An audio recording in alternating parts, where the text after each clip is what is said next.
പ്രിയമുള്ളവരെ, ആദ്യമായിട്ടാണ് ഒരു സ്കൂളിൻ്റെ ആനുവൽ ഡേക്ക് സ്പെഷ്യൽ ഗസ്റ്റായി പോകാൻ ഒരു അവസരം കിട്ടിയത്. വളരെ എക്സൈറ്റ്മെൻറ്റോട് കൂടി കുഞ്ഞു കുട്ടികളുടെ ഒരു സ്കൂളിലേക്കാണ് നമ്മളിന്ന് പോകുന്നത്.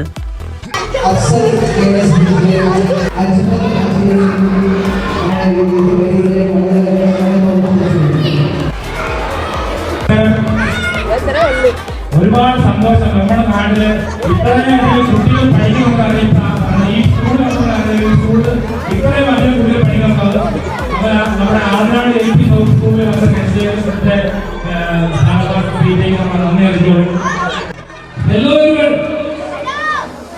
നല്ലവരുടെ അടിച്ചു പഠിക്കാമോ? അടിച്ചു പഠിച്ചുകൊണ്ടേയിരിക്കാമോ? അപ്പോ ചില ആളുകൾ ഇഷ്ടപ്പെട്ടു, ചില ഇഷ്ടപ്പെടാതെ ഞങ്ങൾ ഈ പ്രോഗ്രാമിൽ പാർട്ടിസിപ്പേറ്റ് ചെയ്യാറുണ്ട്. ഞാനും ഇവിടെ ടീച്ചേഴ്സ്, അതുപോലെ പേരൻസ് അടക്കം ഞങ്ങളുടെ ആ ഒരു കഴിഞ്ഞ കാലം സ്കൂൾ ജീവിതം തിരിച്ചിട്ടുണ്ടെങ്കിൽ എന്ന് ആഗ്രഹിക്കുന്ന ആ ഒരു കാലഘട്ടത്തിലൂടെയാണ് നിങ്ങളിപ്പോൾ കടന്നുപോയിക്കൊണ്ടിരിക്കുന്നത്. അതുകൊണ്ട് തന്നെ എല്ലാ പ്രോഗ്രാമുകളിലും നിങ്ങളെല്ലാവരും പാർട്ടിസിപ്പേറ്റ് ചെയ്യുക. നാളുകളിൽ നിങ്ങൾ ഓർക്കുമ്പോൾ ഒരുപാട് നല്ല ഓർമ്മകൾ ഈ ആദ്യനാട് മുസ്ലിം LP സ്കൂൾ നിങ്ങൾക്ക് നൽകട്ടെ. അതുപോലെ തന്നെ ഇന്ന് ഈ കുട്ടികളുടെ കലാവിരുന്നിലേക്ക് ഞങ്ങളെ ക്ഷണിച്ച, ഞങ്ങളെ കൂടി ഉൾപ്പെടുത്തിയ സ്കൂളിന്റെ മാനേജർ കൂടിയായ ശ്രീ ഇർഷാദ് ബഷീർ, നമ്മുടെ പ്രിയ സുഹൃത്തു കൂടിയായ ഇർഷാദ് ബഷീറിനോടുള്ള നന്ദിയും സ്കൂൾ അധികൃതരോടുള്ള പ്രത്യേകമായ നന്ദിയും. So much. നമ്മുടെ കുട്ടികളുടെ പവർ കാണിച്ചു കൊടുക്കാമല്ലോ. എല്ലാവരും ഒരു ഓടിക്കാമോ?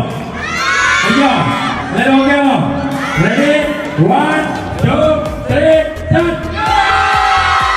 പിന്നീട് സ്കൂൾ മാനേജർ കൂടിയായ ഇർഷാദ് ബഷീർ നമുക്ക് സ്കൂളിൻ്റെ സ്നേഹാദരവ് നൽകി. കരുനാഗപ്പള്ളി കൊച്ചാലുംമൂട് ജംഗ്ഷനിൽ 4 കടമുറികളിൽ തുടങ്ങി ഇന്നീ കാണുന്ന രീതിയിൽ ഒട്ടനേകം കുഞ്ഞുങ്ങൾക്ക് വിദ്യ പകർന്നു നൽകാൻ കഴിയും വിധം വലിയൊരു വിദ്യാലയമായി മാറിയ 1960 സ്ഥാപിതമായ വിദ്യാലയമാണ് ആദിനാട് മുസ്ലിം സൗത്ത് LP സ്കൂൾ. ഈ സ്കൂളിലെ കുഞ്ഞു മനസ്സുകളിൽ ഞങ്ങൾക്ക് വലിയ ഇടം നൽകിയ കുഞ്ഞു കുട്ടികളുടെ തരംഗ് പ്രോഗ്രാമുകളിലെ കാഴ്ചകളിലേക്ക് പോകാം. അരങ്ങിലേക്ക് അണിഞ്ഞൊരുങ്ങാൻ തിരക്ക് പിടിച്ച് ഒരുങ്ങുകയും ഒരുക്കുകയൊക്കെ ചെയ്യുന്ന അധ്യാപകരുടെയും കുട്ടികളുടെയും കാഴ്ചകളാണ് നമ്മൾ ആദ്യം കണ്ടത്.